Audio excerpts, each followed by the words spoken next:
By the end of this video, two things would happen. Number one, you'll be able to build your own very first mobile app under 10 minutes. And you would understand how an app reacts when the button is tapped.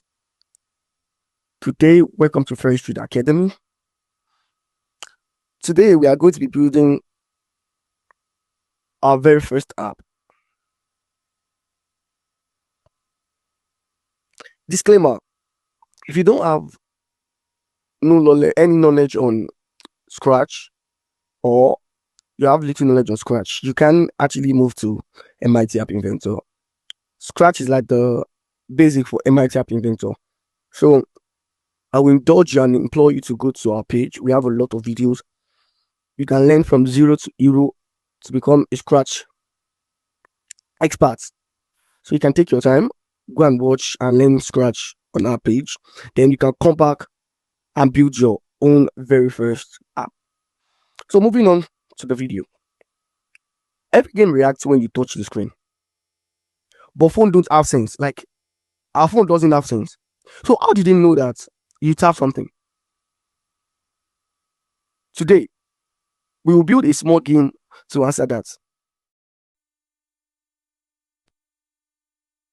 As you can see, we have this big tapping button,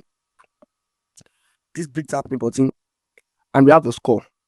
Then it's equals to 0. So now, anytime you tap the button, score increases and the text would update. So each tap increases the score. This is the same idea as a real game. Note that. But we are not rushing. We're understanding why it works. So we're not just trying to build. We want to understand why it works.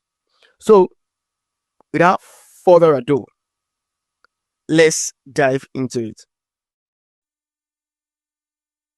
So, and the main core thing we are trying to teach today is events. Its app is called an event. You get, app waits for something to happen. When it happens, they react. Like tapping of a button, that's an event. So let me give you this simple formula. Event equals something happening. That's just the formula. Event equals something happening. So let's build. So I would like to name my app. Let me name it tap underscore me. So, and remember, design is not today's lesson. We just need something to tap and somewhere to show the score. We don't need to like design heavily. So we only need two components. We need a button and a label. These are only the two components we need. So for this, I would just design very fast. You can design your own as the way you want it, but for me, I'll design it very fast.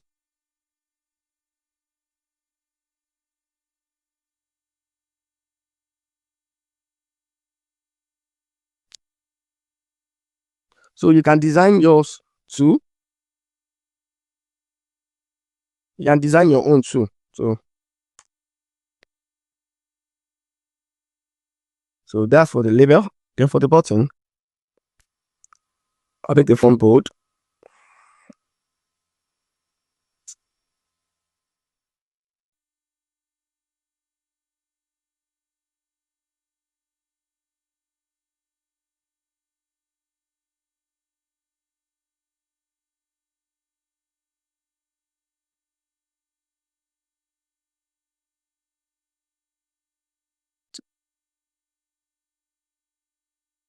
So let me.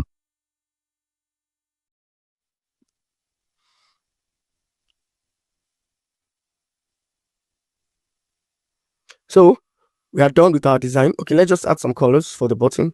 The background, let's make it red. Save it. Time for the text, let's make it white. So we are done with our design. Just to rough it. Then let's move to our block phase, which is our logic phase. So welcome to the logic phase. As you can see, we have a lot of pre-installed logics on our MIT App Inventor. So this is our core mission. Our app has to do 3 things. Number 1, get our old score. Number 2, add 1 to our old score. Then number 3, update our old score on our label. That's the 3 things it has to do. So how do we achieve that? We come to button. So whenever we click our button, what should happen? Let me ask you a quick question. You can drop your guesses in the chat in the comment section. If this button runs only when I tap, what do you think should happen? If this button, when I tap the button, and this is the only code it has, the only logic it has, what do you think would happen? Leave your guesses in the comment section. So before we can make our app do anything, we need a memory for it to store our data. Part of what I said it will have to get our old score. So how can we get our old score when we don't have a memory? So how do we do that? We come here, then we initialize a global variable. Now, in this case, we name our global variable score. Or let me just say our global memory score. Then we set it towards 0. Meaning it should start from 0. Now, we have our memory now. Now, moving back to the button. We said it should update, add 1, get our old memory. Now we come here and we set our global variable, which is our global score 2. Now, we said something. Our first and second mission, get our old variable, like our old score. Now we come here, get global score from this initialized global score. Then we now said the second condition is what? We would add 1 to it plus then 1. Can we see? Now, what this block is just saying is get our old code, add 1 to it, then update it. That's just it. It's as simple as that. But now we need some place for it to update it, which is our label. Then we come to label. Then we go to set label text 2. Set label text 2. Now we come to join. We come to text. I'll go to join. Now the reason why we are picking join is because we want 2 things to happen in our label. 1, we don't want the score to change. The score text, we don't want it to change.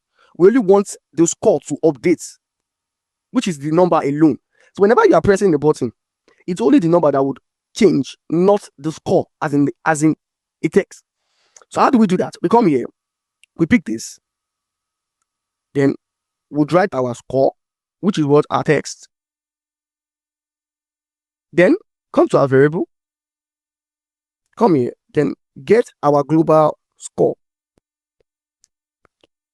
Can you see? Then we'll get our global score. Now, our score will not update. It's only our number that will be updating.